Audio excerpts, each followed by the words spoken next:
वसुदेवसुतं देवं कंसचाणूरमर्दनं देवकी परमानन्दं कृष्णं वन्दे जगद्गुरुं श्रीकृष्णं वन्दे जगद्गुरुं. ಭಗವದ್ಗೀತೆ ಮೊದಲನೇ ಅಧ್ಯಾಯದಲ್ಲಿದ್ದೀವಿ. ಮೊದಲನೇ ಅಧ್ಯಾಯದಲ್ಲಿ ಭಗವಂತನ ಜೊತೆ ಅರ್ಜುನ ಇದ್ದರೂ ಸಹ ಅವನಿಗೆ ಇಲ್ಲ ಸಲ್ಲದ ಆಲೋಚನೆಗಳು ಬರ್ತಾ ಇದೆ, ಕೆಟ್ಟ ದುರ್ವಿಚಾರಗಳು ಬರ್ತಾ ಇದೆ. ಯಾಕೆ ಅಂತ ನೋಡೋದಾದರೆ ಅದೆಲ್ಲವುದೂ ಸಹ ನಾನು ಅನ್ನೋ ಒಂದು ಅಹಂಕಾರದಿಂದ ಅಷ್ಟೆ.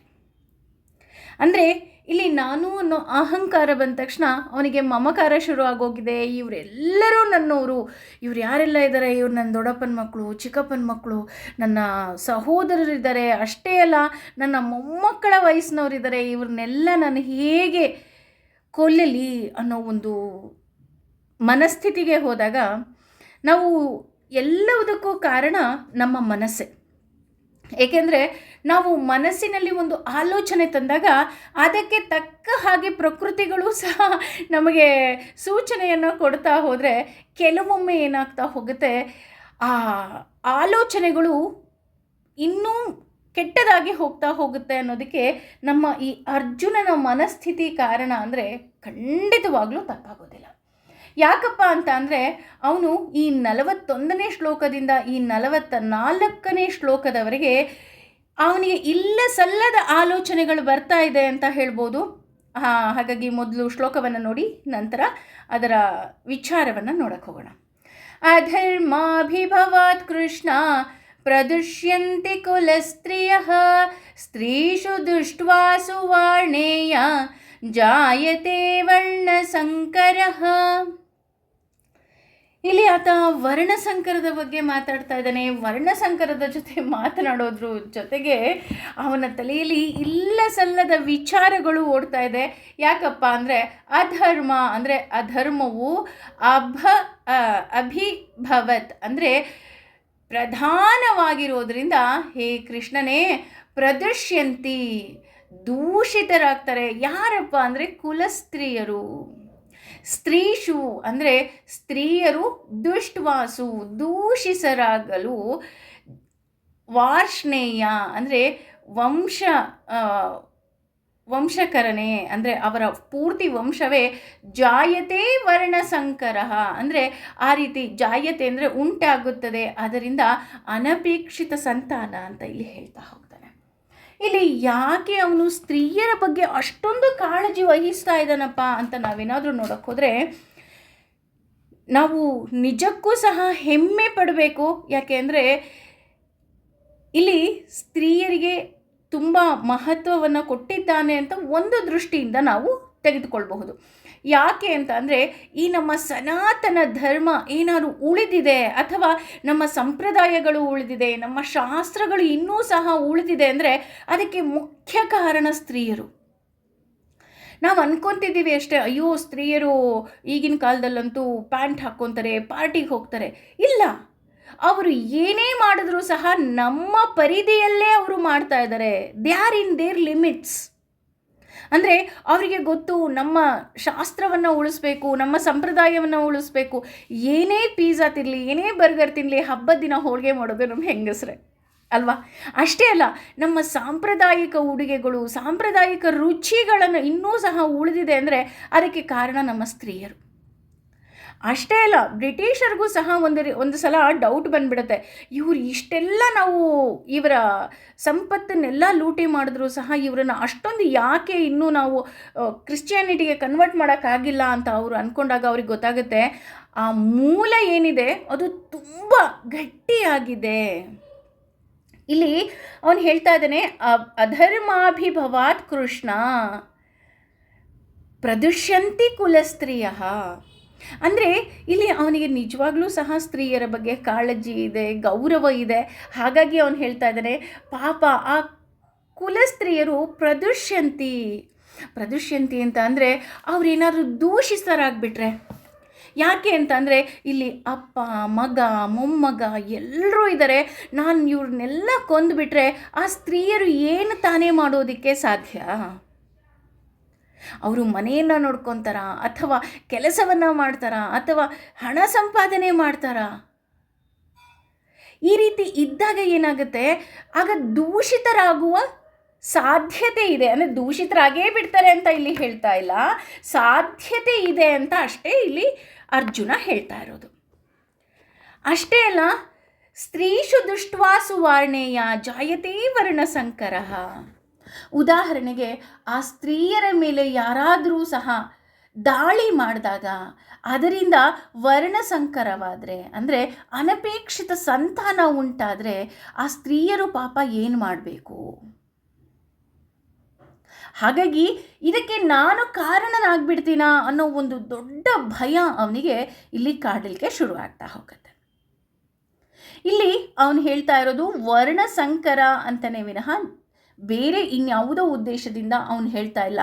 ಅಂದರೆ ಇಲ್ಲಿ ವರ್ಣಸಂಕರ ಅಂದರೆ ಅವಳಿಗೆ ಅನುಮತಿಯೇ ಇಲ್ಲದೆ ಬೇರೆಯವರು ಅವಳ ಮೇಲೆ ದಾಳಿ ಮಾಡಿ ಅದರಿಂದ ಸಂತಾನ ಉತ್ಪತ್ತಿಯಾದರೆ ಪಾಪ ಅವಳ ಜೀವನ ಇನ್ನೂ ಸಹ ಕಷ್ಟ ಆಗುತ್ತೆ ಅಲ್ವಾ ಅಂತ ಇಲ್ಲಿ ಅರ್ಜುನ ಹೇಳ್ತಾ ಇದ್ದಾನೆ. ಅದನ್ನು ಇನ್ನೂ ಅವನು ಮುಂದುವರಿಸ್ಕೊಂಡು ಹೋಗ್ತಾನೆ. ನಾನು ಹೇಳಿಲ್ವಾ, ಈ 41, 42, 43 ಮತ್ತು 44ರಲ್ಲಿ ಅವನ ತಲೆಯಲ್ಲಿ ವಿಚಿತ್ರವಾದ ಆಲೋಚನೆಗಳು ಬರ್ತಾ ಇದೆ. ಅದರಲ್ಲಿ ಇನ್ನೂ ಹೇಳ್ತಾ ಹೋಗ್ತಾನೆ, ಸಂಕರೋ ನರಕಾಯೈವ ಕುಲಜ್ಞಾನಂ ಕುಲಸ್ಯ ಚ ಪತಂತಿ ಪಿತರೋ ಹೇಷಾಂ ಲುಪ್ತಪಿಂಡೋದಕ ಕ್ರಿಯಾಃ. ಅಂದರೆ ಸಂಕರೋ ಅಂತ ಅಂದರೆ ಸಂಕರಹ ಅಂತ ಅರ್ಥದಲ್ಲಿ ತಗೊಳ್ತೀವಿ. ಅಂದರೆ ಅಂತಹ ಅನಪೇಕ್ಷಿತ ಮಕ್ಕಳು ನರಕಾಯೇಯ, ನರಕದ ಜೀವನವನ್ನು ಅವರು ಉಂಟು ಮಾಡ್ತಾರೆ. ಏವ ಅಂದರೆ ಖಂಡಿತವಾಗಿಯೂ, ಕುಲಜ್ಞಾನಂ ಅಂದರೆ ವರ್ಣನಾಶಕರವಾಗ್ತಾ ಹೋಗ್ತಾರೆ. ಅಷ್ಟೇ ಅಲ್ಲ, ಕುಲಸ್ಯ ಚ ವಂಶದ, ಚ ಅಂದರೆ ಕೂಡ ಅಂತ ಆಗುತ್ತೆ, ಪತಂತಗೊಳ್ತಾ ಹೋಗ್ತಾರೆ. ಪಿತರಹ ಪಿತೃಗಳು, ಹಿ ಅಂದರೆ ನಿಶ್ಚಯವಾಗಿ, ವಿಷೀದಂ ಈ ಲುಪ್ತವನ್ನು ನಿಲ್ಲಿಸಿದ, ಹಾಗೂ ಪಿಂಡ ಉದಕ ಕ್ರಿಯಾ ಅಂದರೆ ಪಿಂಡ ಪ್ರದಾನ ಹಾಗೂ ತರ್ಪಣಾದಿ ಕಾರ್ಯಗಳನ್ನು ಯಾರು ಮಾಡ್ತಾರೆ? ನಮ್ಮ ಹಿಂದೂಗಳಲ್ಲಿ ವಿಶೇಷವಾಗಿ ನಾವು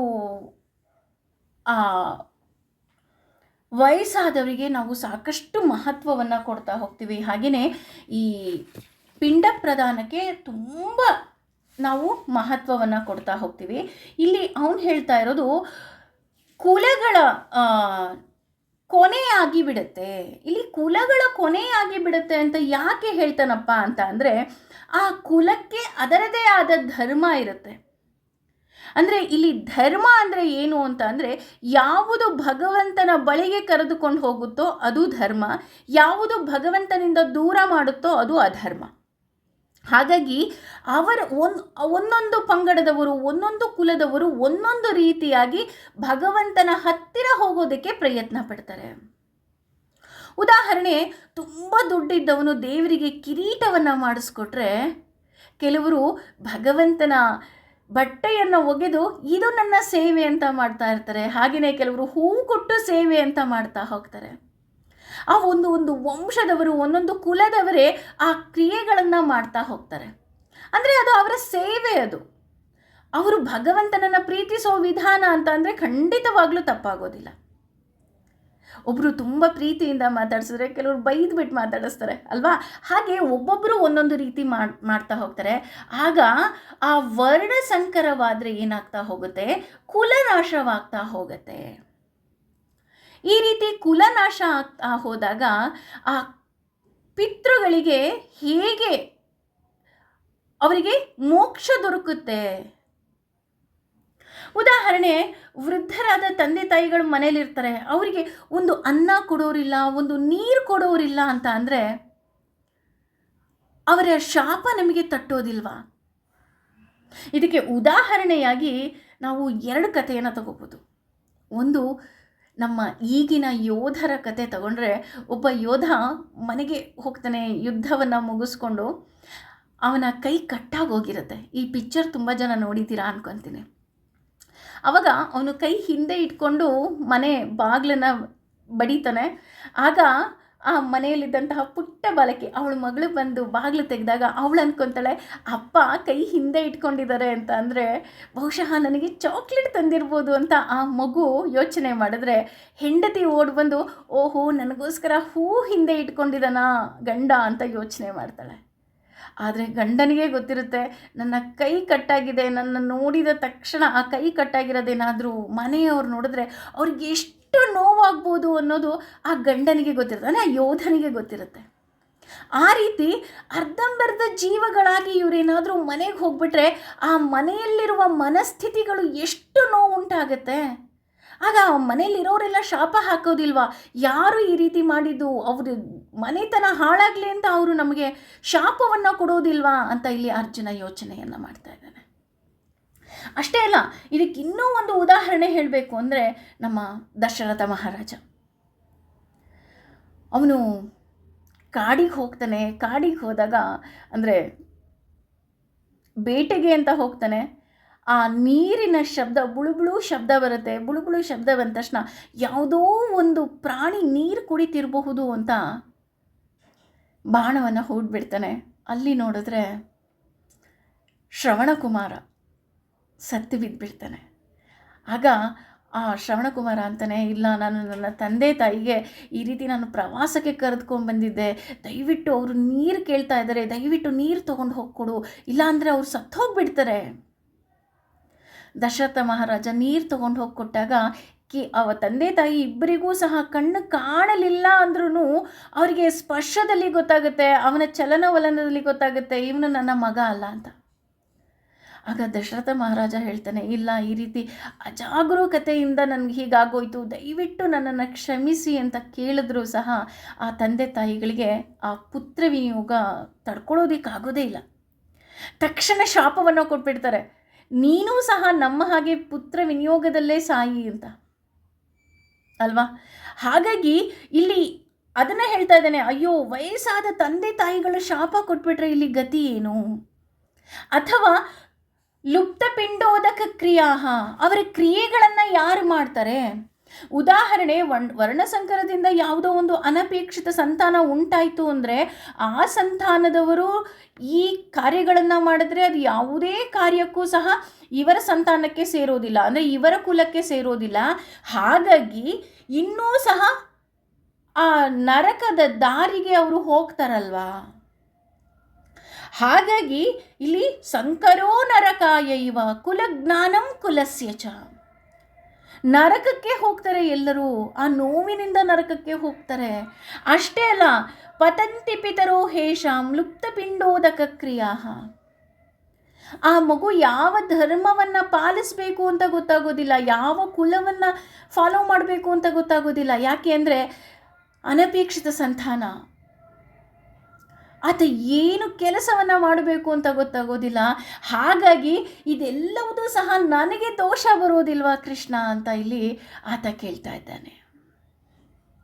ಅವನ ತಲೆಯಲ್ಲಿ ಒಂದಲ್ಲ ಎರಡಲ್ಲ ಸಾಕಷ್ಟು ಬೇಡದ ವಿಷಯಗಳು ಅವನ ತಲೆಯಲ್ಲಿ ಓಡ್ತಾ ಇದೆ. ಹಾಗೆಯೇ 43ನೇ ಶ್ಲೋಕಕ್ಕೆ ಹೋದಾಗ ದೋಷೈರ್ಹೈರ್ಹೈ ಕುಲಜ್ಞಾನಂ ವರ್ಣಸಂಕರಕಾರಕೈ ಉತ್ಸ್ಯಾದ್ಯಂತೆ ಜಾತಿಧರ್ಮಾಃ ಕುಲಧರ್ಮಾಶ್ಚ ಶಾಶ್ವತಃ. ಈ ಶ್ಲೋಕದ ಅರ್ಥ ಏನಿದೆ, ಒಬ್ಬೊಬ್ಬರು ಒಂದೊಂದು ರೀತಿಯಾಗಿ ಇಲ್ಲಿ ವರ್ಣನೆಯನ್ನು ಮಾಡ್ತಾ ಹೋಗ್ತಾರೆ.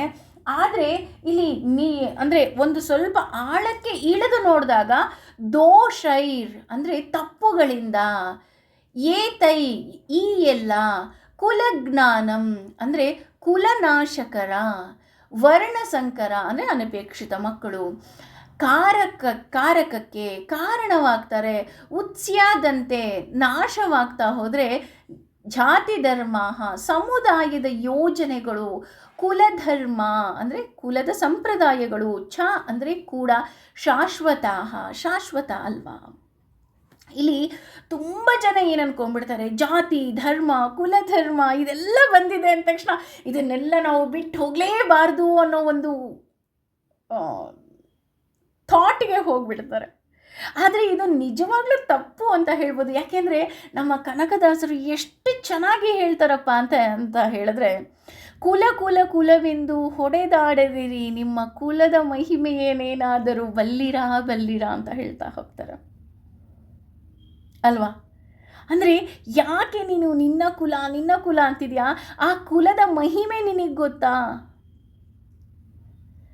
ನಾವು ಇನ್ನೂ ಒಂದು ಹೆಜ್ಜೆ ಮುಂದೆ ಹೋದರೆ ನಿನ್ನ ತಂದೆ ಯಾರು, ಅವರ ತಂದೆ ಯಾರು, ಅವ್ರ ತಂದೆ ಯಾರು, ಎಲ್ಲವನ್ನು ಹುಡುಕ್ತಾ ಹೋದಾಗ ನಮಗೆ ಕೊನೆಗೆ ಸಿಕ್ಕೋದು ಭಗವಂತ ಒಬ್ಬನೇ. ನಾವೆಲ್ಲರೂ ಸಹ ವಸುದೈವ ಕುಟುಂಬಕ್ಕೆ ಸೇರಿದವರು, ಕೃಷ್ಣನ ಕುಟುಂಬಕ್ಕೆ ಸೇರಿದವರು ಎಲ್ಲರೂ.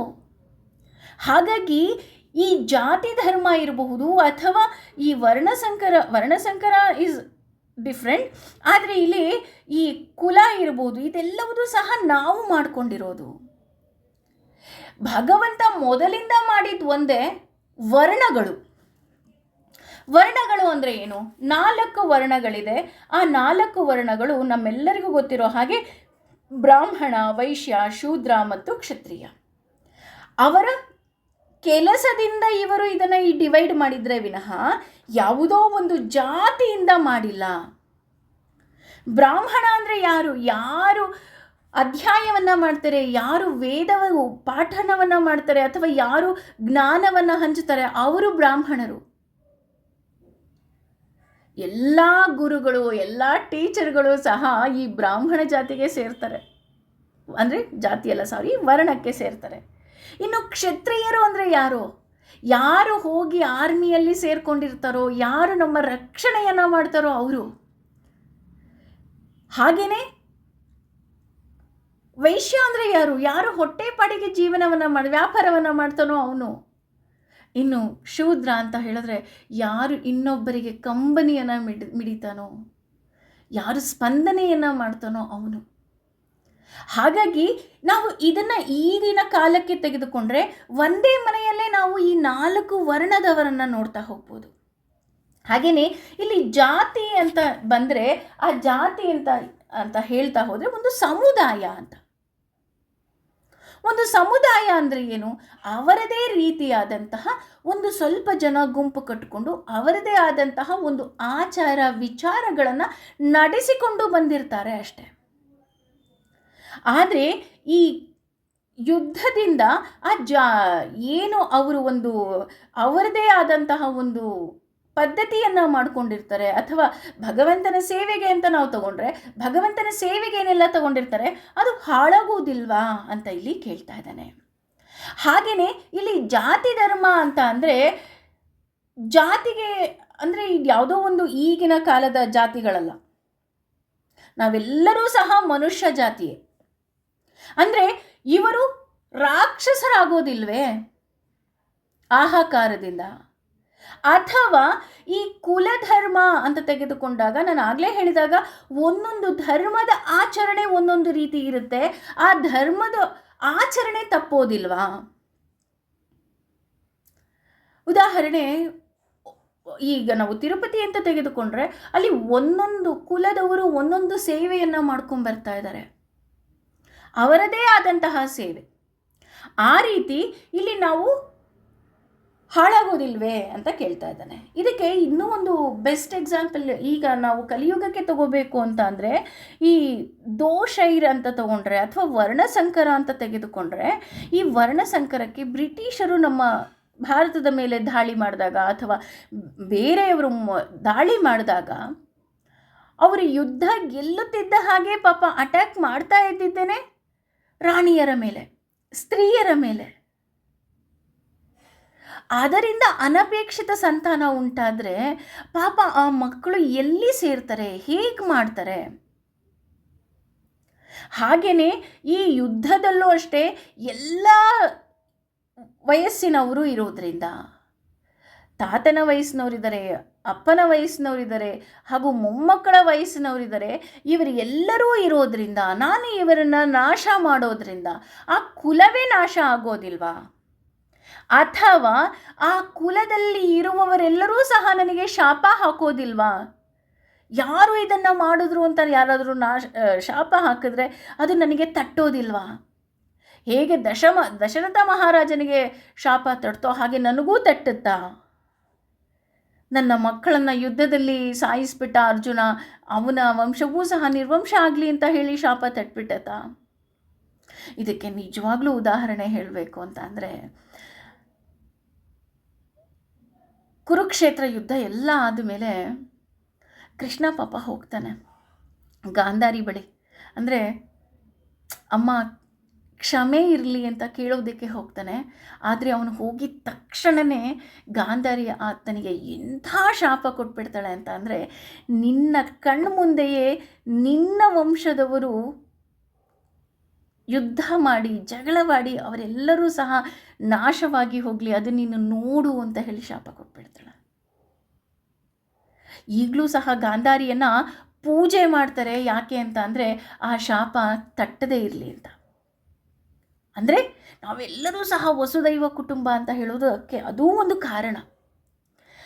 ಹಾಗಾಗಿ ಈ ಹಂತ ಹಂತವಾಗಿ ಅವನ ಮನಸ್ಥಿತಿ ಏನಿದೆ ಅದು ಇನ್ನೂ ಅಧೋಗತಿಗೆ ಹೋಗ್ತಾ ಇದೆ. ಉತ್ಸಾನ್ನ ಕುಲಧರ್ಮಾಣ ಮನುಷ್ಯಾಣಾಂ ಜನಾರ್ದನ ನರಕೇ ನಿಯತಂ ವಾಸಾಹ ಭವತಿತ್ಯನು ಶುಶ್ರುಮ. ಇಲ್ಲಿ ಜನಾರ್ದನ ಅಂತ ಉಪಯೋಗಿಸ್ತಾ ಇದ್ದಾನೆ ಭಗವಂತನಿಗೆ. ಜನಾರ್ದನ ಅಂದರೆ ಜನ ಪ್ಲಸ್ ಆರ್ಧನ, ಜನಾರ್ದನ ಅಂತ ನಾವು ವಿಷ್ಣು ಸಹಸ್ರನಾಮದಲ್ಲಿ ತಿಳ್ಕೊಂಡ್ಬಿಟ್ಟಿದ್ದೀವಿ. ಇಲ್ಲಿ ಜನ ಆದವರು ದುರ್ಜನರಾದರೆ ಅವರನ್ನು ಸಂಹಾರ ಮಾಡುವವನು ಜನಾರ್ದನ. ಜನ ಆದವರು ಸಜ್ಜನರಾದರೆ ಅವರನ್ನು ಕಾಪಾಡುವವನು ಜನಾರ್ದನ. ಹಾಗಾಗಿ ನಿನಗೆ ಯಾರು ಒಳ್ಳೆಯವರು ಯಾರು ಕೆಟ್ಟವರು ಅಂತ ನಿನಗೆ ಗೊತ್ತು. ನಾನು ಒಬ್ಬ ಮಾನವ, ನನಗೆ ಹೇಗೆ ಗೊತ್ತಾಗುತ್ತೆ ನಾನು ಯಾರಿಗೆ ಶಿಕ್ಷೆಯನ್ನು ಕೊಡಬೇಕು ಯಾರಿಗೆ ಕೊಡಬಾರ್ದು? ನೋಡಿ, ಆಗಲೇ ಅವನ ಮನಸ್ಥಿತಿ ಹೇಗೆ ಹೋಗ್ಬಿಟ್ಟಿದೆ ಅಂದರೆ, ನಾನು ಯುದ್ಧವನ್ನು ಮಾಡಿ ಎಲ್ಲರನ್ನ ಸಾಯಿಸಿಬಿಡ್ತೀನಿ ಅನ್ನೋ ಆ ಮನಸ್ಥಿತಿಗೆ ಅರ್ಜುನ ಹೋಗಿ ತಲುಪಿಟ್ಟಿದ್ದಾನೆ. ಹಾಗಾಗಿ ನರಕೇ ನಿಯತಂ ವಾಸಾಹ ಅಂದರೆ ಅವರೆಲ್ಲರೂ ಶಾಪವನ್ನು ಕೊಟ್ಬಿಟ್ರೆ ನಾನು ಇಲ್ಲೇ ನರಕವನ್ನು ಅನುಭವಿಸಿದ ಹಾಗಾಗೋದಿಲ್ವೇ? ಉತ್ಸಾನ್ನ ಕುಲಧರ್ಮಾಣ ಮನುಷ್ಯಾಣಾಂ ಜನಾರ್ದನ ಅಂದರೆ ಕುಲಧರ್ಮವೇ ನಾಶವಾಗೋದ್ರೆ ಮನುಷ್ಯರಾಗಿ ಹೇಗೆ ಉಳಿತಾರೆ ಜನಾರ್ದನ? ನಾನು ಹೇಗೆ ಅವರನ್ನು ಮುಂದೆ ನಾನು ನೋಡಬೇಕು? ಅವರನ್ನು ನಾನು ಹೇಗೆ ಅವರಿಗೆ ಎದುರಿಸಲಿ? ಅವರನ್ನು ಎದುರಿಸಲಿ ಅಂತ ಅಂದರೆ ಇಲ್ಲಿ ನಾನು ಯುದ್ಧದಲ್ಲಿ ಸಾಯಿಸಿಬಿಟ್ಟಿದ್ದೇನಲ್ಲ, ಇವರ ಮನೆಯವರನ್ನೆಲ್ಲ ನಾನು ಹೇಗೆ ಎದುರಿಸಲಿ? ಅವರು ನನ್ನನ್ನು ನೋಡಿದಾಗ ಶಾಪ ಇಟ್ಟೋದಿಲ್ವಾ? ಇದು ತಪ್ಪಾಗೋದಿಲ್ವಾ ಕೃಷ್ಣ ಅಂತ ಅವನಿಗೆ ಹೆಜ್ಜೆ ಹೆಜ್ಜೆಗೆ ಅಳಕು ಕಾಣ್ತಾ ಇದೆ. ಹಾಗೇನೆ ನರಕೇ ನಿಯತಂ ವಾಸಾಹ, ನನಗೆ ಇಲ್ಲೇ ನರಕದ ವಾಸ ಆಗೋಗ್ಬಿಡತ್ತೆ. ಅಂದರೆ ನಾವೇನೋ ಒಂದು ತಪ್ಪು ಮಾಡ್ತೀವಿ. ಉದಾಹರಣೆ ಹೇಳ್ತಾ ಇರೋದು, ಮಗ ತಪ್ಪು ಮಾಡಿರ್ತಾನೆ, ಅದರಿಂದ ಅಮ್ಮನಿಗೆ ತುಂಬ ನೋವಾಗಿರುತ್ತೆ. ಕೆಲವೊಮ್ಮೆ ತಾಯಿಯಾದವಳು ಏನನ್ನೂ ಮಾತಾಡೋದೇ ಇಲ್ಲ. ಆದರೆ ಆ ಮಗ ತಾಯಿಯ ಮುಂದೆ ಬಂದಾಗಲೆಲ್ಲ ಅವನಿಗೆ ಅಳುಕ್ತಾ ಇರುತ್ತೆ. ಅಯ್ಯೋ, ನಾನು ತಪ್ಪು ಮಾಡ್ತಾ ಇದ್ದೀನಲ್ವಾ, ನನ್ನಿಂದ ತಪ್ಪಾಯ್ತಲ್ವಾ? ಆ ಪಶ್ಚಾತ್ತಾಪದಲ್ಲಿ ನರಳುತ್ತಾನಲ್ವಾ, ಅದು ನರಕದ ವಾಸಕ್ಕೆ ಸಮ ಅಂತ ಹೇಳ್ತಾರೆ. ಹಾಗಾಗಿ ಯಾರಾದರೂ ಯಾವುದೋ ಒಂದು ತಪ್ಪು ಮಾಡಿದಾಗ ನಮ್ಮ ಬಳಿ ಬಂದು ಅವರು ಕ್ಷಮೆ ಕೇಳಿದಾಗ ನಾವು ಕ್ಷಮಿಸ್ಬಿಡ್ಬೇಕಂತೆ. ಯಾಕೆ ಅಂತ ಅಂದರೆ ಅವರು ಆಲ್ರೆಡಿ ನರಕದಲ್ಲಿ ವಾಸ ಮಾಡಿ ಬಂದಿರ್ತಾರೆ. ಹಾಗಾಗಿ ನಾವು ಅವರಿಗೆ ಕ್ಷಮೆ ಕೊಟ್ಟಾಗ ಅವರಿಗೆ ಹಿತವನ್ನು ಉಂಟು ಮಾಡಿದಂತಹ ಕಾರ್ಯ ನಾವು ಮಾಡಿದ ಹಾಗಾಗತ್ತೆ. ಹಾಗಾಗಿ ಇಲ್ಲಿ ಅವನು ಹೇಳ್ತಾ ಇದ್ದಾನೆ ಭವತಿತ್ಯನು ಶುಶ್ರುಮ ಅಂತ. ಅಂದರೆ ನಾನು ಹೇಗೆ ಇವರನ್ನು ನಾನು ಎದುರಿಸಲಿ? ಉತ್ಸಾಹ ಅಂದರೆ ಕೆಟ್ಟು ಹೋದ, ಕುಲಧರ್ಮಾಣ ಕುಲದ ಧರ್ಮ ಉಳ್ಳ, ಮನುಷ್ಯಾಣ ಮನುಷ್ಯರು, ಜನಾರ್ದನ ಅನ್ನೋದಕ್ಕೆ ನಾನು ಆಗಲೇ ಎಕ್ಸ್ಪ್ಲೈನ್ ಮಾಡಿದೆ. ನರಕದಲ್ಲಿ ನಿಯತಂ ಯಾವಾಗಲೂ ವಾಸಿಸುವ, ಭವತಿ ಅಂದರೆ ಆಗುತ್ತದೆ, ಇತಿ ಅಂದರೆ ಹೀಗೆ, ಅತಿ ಶುಶ್ರೂಮ, ಗುರು ಶಿಷ್ಯರ ಪರಂಪರೆಯಿಂದ ಕೇಳಿದ್ದೇನೆ. ಇಲ್ಲಿ ಗುರು ಶಿಷ್ಯರ ಪರಂಪರೆಯಿಂದ ಕೇಳಿದ್ದೇನೆ ಅಂತ ಯಾಕೆ ಇಲ್ಲಿ ಹೇಳ್ತಿದ್ದಾನೆ ಅಂತ ಅಂದರೆ, ಅಲ್ಲೂ ಸಹ ಗುರುಗಳಿದ್ದಾರೆ ಅವನ ಎದುರಿಗೆ. ಅಷ್ಟೇ ಅಲ್ಲದೆ ನಾವು ಯಾವಾಗಲೂ ಗುರುಗಳಿಂದ ಕೇಳಿದ್ದೀವಿ, ನಾವು ಒಳ್ಳೆಯದನ್ನೇ ಮಾಡಬೇಕು, ಯಾವುದೇ ಒಂದು ಧರ್ಮ ಇರಬಹುದು, ಯಾವುದೂ ಸಹ ನೀನು ಹಿಂಸೆಯನ್ನು ಮಾಡು ಅಂತ ಎಲ್ಲೂ ಸಹ ಹೇಳೋದೇ ಇಲ್ಲ. ಆ ರೀತಿ ಹೇಳೋದು ಧರ್ಮವೇ ಅಲ್ಲ ಅಂತ ಹೇಳ್ತಾ ಹೋಗ್ತಾರೆ. ಹಾಗಾಗಿ ಧರ್ಮ ಅಂತ ತೆಗೆದುಕೊಂಡಾಗ ಒಬ್ಬೊಬ್ಬರು ಒಂದೊಂದು ರೀತಿಯಾದ ವಿವರಣೆಯನ್ನು ಕೊಟ್ಟರೂ ಸಹ ಭಗವಂತನಲ್ಲಿ ನಾವು ಸೇರೋದೇ ನಿಜವಾದ ಧರ್ಮ ಅಂತ ಆಗ್ತಾ ಹೋಗುತ್ತೆ. ಅದನ್ನೇ ಇಲ್ಲಿ ಇವನ ಯೋಚನಾ ಲಹರಿಗಳು ಹೇಳ್ತಾ ಇದೆ, ಇವನು ಎಷ್ಟು ಅವನ ಮನಸ್ಸಿನಲ್ಲಿ ಕಲ್ಮಶವನ್ನು ತುಂಬಿಕೊಳ್ತಾ ಇದ್ದಾನೆ. ಯಾಕೆ ಇಲ್ಲಿ ನಾನು ಕಲ್ಮಶ ಅಂತ ಹೇಳ್ತಾ ಇದ್ದೀನಿ ಅಂತ ನಿಮಗೆ 2ನೇ ಅಧ್ಯಾಯದಲ್ಲಿ ಗೊತ್ತಾಗ್ತಾ ಹೋಗುತ್ತೆ. ಅಂದರೆ ಇವನ ಈ ಎಲ್ಲ ಆಲೋಚನೆಗಳಿಗೆ 1ನೇ ಅಧ್ಯಾಯದಲ್ಲಿ ಕೃಷ್ಣ ಏನೂ ಉತ್ತರವನ್ನೇ ಕೊಡೋದಿಲ್ಲ. ಹಾಗಾಗಿ ಈ ಮೊದಲ ಅಧ್ಯಾಯವನ್ನು ಪೀಠಿಕಾ ರೂಪ ಅಂತಲೇ ತೆಗೆದುಕೊಳ್ಳೋದು. ಅಂದರೆ ಈ ರಂಗಸಜ್ಜ ಅಂತ ಹೇಳ್ತಾ ಹೋಗ್ತಾರಲ್ಲ, ಅಂದರೆ ಕತೆಗಿಂತ ನಾಟಕ ಆಗೋದಕ್ಕಿಂತ ಮುಂಚೆ ಏನೇನೆಲ್ಲ ಇದೆ ಅಂತ ಒಂದು ಪೀಠಿಕೆಯಲ್ಲಿ ಹೇಳೋ ಹಾಗೆ ಮುಂದೆ 2ನೇ ಅಧ್ಯಾಯದಿಂದ ನಮಗೆ ಭಗವಂತ ಈ ಅರ್ಜುನನ ಎಲ್ಲ ಮನಸ್ಥಿತಿಗಳಿಗೆ ಉತ್ತರವನ್ನು ಕೊಡ್ತಾ ಬರ್ತಾನೆ. ಅರ್ಜುನ, ನೀನು ಹೀಗಲ್ಲ, ನೀನೇನು ಯೋಚನೆ ಮಾಡ್ತಿದ್ಯಾ ಅದು ತಪ್ಪು, ಸರಿ. ಅಂದರೆ ನಮ್ಮ ಮನಸ್ಸು ಅಷ್ಟೇ ಅರ್ಜುನನ ಹಾಗೆ ನಾವು ಯಾವುದು ಮಾಡಬೇಕು, ಯಾವುದು ಸರಿ, ಯಾವುದು ಧರ್ಮ, ಯಾವುದು ಅಧರ್ಮ. ಯಾಕೆ ಅಂತ ಅಂದರೆ ನಾವು ಯಾವ ರೀತಿ ಯೋಚನೆಯನ್ನು ಮಾಡ್ತಾ ಹೋಗ್ತೀವಿ ಆ ರೀತಿಯಾದಂತಹ ಯೋಚನಾ ಲಹರಿ ನಮಗೆ ಭಗವದ್ಗೀತೆಯಲ್ಲಿ ಹೇಳ್ತಾ ಬರುತ್ತೆ. ಅಷ್ಟೇ ಅಲ್ಲ, ಮಹಾಭಾರತವನ್ನು ನಾವು ತೆಗೆದುಕೊಂಡಾಗ ಈಗಿನ ಕಾಲಕ್ಕೂ ಸಹ ಅದು ಪ್ರಸ್ತುತ ಅಂತ ನಮ್ಮ ಕಣ್ಣು ಮುಂದೆ ಬರ್ತಾ ಹೋಗುತ್ತೆ. ಹಾಗಾಗಿ ಅದನ್ನು ಪಂಚಮ ವೇದ ಅಂತ ಹೇಳ್ತಾ ಹೋಗ್ತಾರೆ. 4 ವೇದಗಳು ಏನು ಹೇಳ್ತೀವಿ ಆ 4 ವೇದಗಳಿಗೆ ಸಮನಾಗಿ ಈ ಪಂಚಮ ವೇದ ಇದೆ, ಮಹಾಭಾರತ ಇದೆ ಅಂತ ಹೇಳ್ತಾ ಹೋಗ್ತೀವಿ. ಅಷ್ಟೇ ಅಲ್ಲದೆ ಇಲ್ಲಿ ಅರ್ಜುನನ ಮನಸ್ಥಿತಿ ಏನಿದೆ ಅದು ಬಹಳ ಬಹಳ ಹಾಳಾಗ್ತಾ ಇದೆ. ಅದಕ್ಕೆಲ್ಲ ಕಾರಣ ನಾನು, ನನ್ನದು, ನನ್ನವರು ಅನ್ನೋದು. ಎಲ್ಲಿ ನಾನು ನನ್ನದು ಅಂತ ಬರುತ್ತೋ ಆಗ ಅಲ್ಲಿ ಇನ್ನೂ ನಾವು ಅಧೋಗತಿಗೆ ಹೋಗ್ತೀವೇ ವಿನಃ ಉನ್ನತಿಯ ಕಡೆಗೆ ನಾವು ಹೋಗೋದಕ್ಕೆ ಆಗೋದೇ ಇಲ್ಲ. ಉದಾಹರಣೆ,